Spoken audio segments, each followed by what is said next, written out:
Halo, assalamualaikum warahmatullahi wabarakatuh. Jumpa lagi ya bersama saya di channel Bastian Majid. Baik, para konco, sekarang ataupun video ini ya kita akan membahas bagaimana caranya kalau kita mempunyai mobil matic supaya awet ya. Kita menggunakannya biarpun matic, tapi kita juga harus tahu cara-caranya untuk menggunakan agar kendaraan kita itu awet.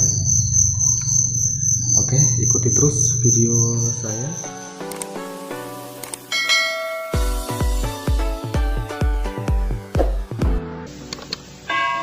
Saat ini ya, di depan saya ini ada mobil matic, yaitu mobil Fortuner tipe VRZ ya. Langsung saja kita akan bagaimana caranya, karena memang kalau kita punya mobil matic itu tidak harus sembarangan ya, karena akan mengakibatkan suatu kefatalan. Baik, sebelumnya kita akan bagaimana cara kita ataupun untuk menghidupkannya. Pertama, kita harus menginjak pedal rem, kemudian kita tekan start.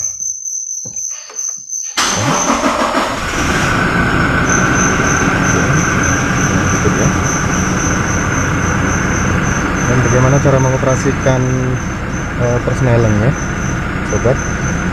Baik sobat, saat kita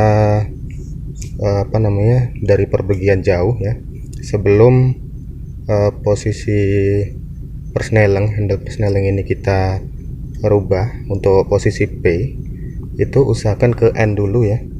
Kita posisikan ke N, baru tarik rem tangan. Ini rem tangannya, baru diposisikan ke P. Agar apa? Kalau kita langsung berhenti kemudian diposisikan ke P, itu akan fatal ya di persneling. Karena itu cara kerja mobil matic seperti itu yang saya tahu. Memang saya bukan mekanik, dari yang saya tahu seperti itu. Nah, kalau sudah di posisi N, oke, ini posisi N, habis perjalanan jauh ya, kita tarik rem tangan, habis itu kita posisikan ke P. Oke, dan jangan lupa kalau udah posisi P baru dimatikan mesin.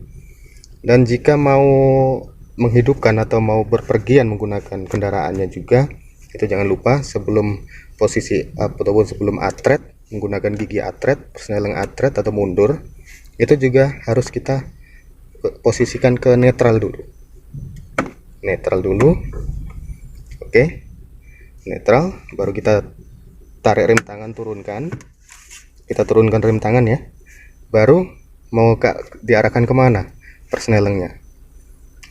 Jangan sampai kita melakukannya dari P itu langsung ke R. Itu akan akibatnya fatal. Anda bisa bertanya kepada montir, mekanik ataupun dealer resminya ya, di dealer resminya itu pasti akan diarahkan seperti itu. Pokoknya asal habis melakukan perjalanan jauh, itu usahakan jangan langsung posisikan handle persneling itu ke posisi P ya. Ke N dulu, tarik rem tangan, baru posisi P. Dan jika mau jalan, posisi handle di P ya, posisi persneling di parkir, P itu parkir. Nah, sebelum memposisikan ke R ataupun ke D, itu harus kita tarik dulu persnelingnya, kita posisikan ke netral ataupun N, baru kita turunkan rem tangan. Nah, baru kita arahkan. Kalau kita mau maju, posisi maju kita arahkan ke D. Kalau kita mau mundur, baru kita arahkan ke R. Baik, nggak ada bunyi kletak gitu. Tapi kalau dalam posisi parkir, dalam posisi persneling ini P ataupun parkir ya, pasti kalau langsung di R itu pasti ada bunyi tak gitu.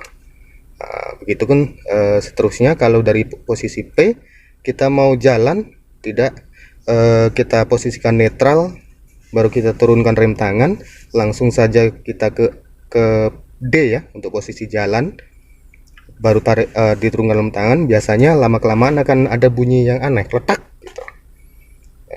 Nah itu tadi sedikit penjelasan dari saya, walaupun saya bukan montir, tapi sedikit banyaknya pengalaman-pengalaman yang sudah diceritakan oleh kawan-kawan itu, kawan-kawan di luar ya maksudnya, itu akan sangat bermanfaat untuk kita.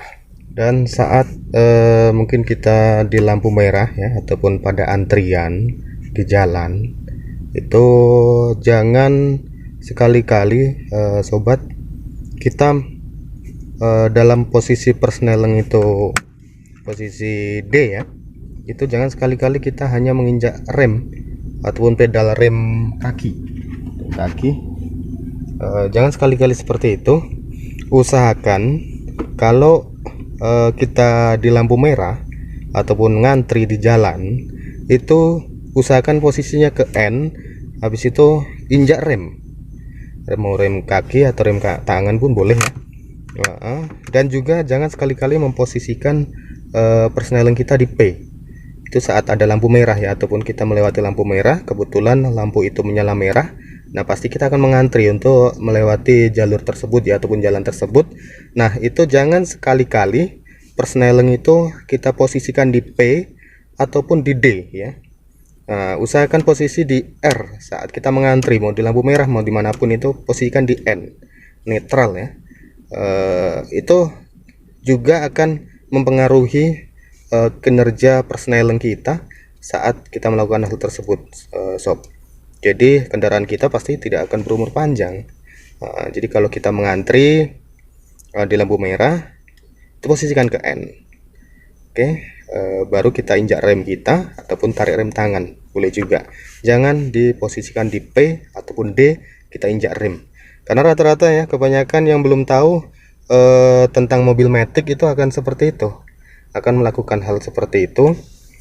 Saat di lampu merah pasti P yang diposisikan, karena memang kalau posisi P ya, itu kita bisa nyantai di dalam, itu pasti alasannya itu bisa santai di dalam tanpa kita harus tarik rem tangan, tanpa kita harus injak rem kaki, handle remnya. Itu mobil tidak akan berjalan ke depan ataupun ke belakang, itu kalau pada waktu ngantri ya. Tapi akibatnya itu akan di kinerja persneling ataupun di mobil kita itu akan tidak berumur lama. Apalagi kalau diposisikan ke D. Waduh, kalau lagi di lampu merah ya, ataupun kita ngantri di jalan, posisi handle persneling ini di D, kemudian kita injak rem, kita bisa membayangkan bagaimana kita memaksakan mobil kita, aturan mobil itu harus berjalan, tapi kita hentikan dengan menginjak rem. Itu bisa kita bayangkan bagaimana efeknya. Baik para sobat, itu tadi sedikit penjelasan bagaimana kita mengoperasikan kendaraan matic ya. Biarpun matic, tapi tidak harus langsung begitu saja. Kita juga perlu mengetahui bagaimana cara mengoperasikannya agar kendaraan Anda ataupun kendaraan kita bisa berumur panjang. Dan juga perawatan jangan lupa, karena bagaimanapun namanya kendaraan itu juga butuh perawatan.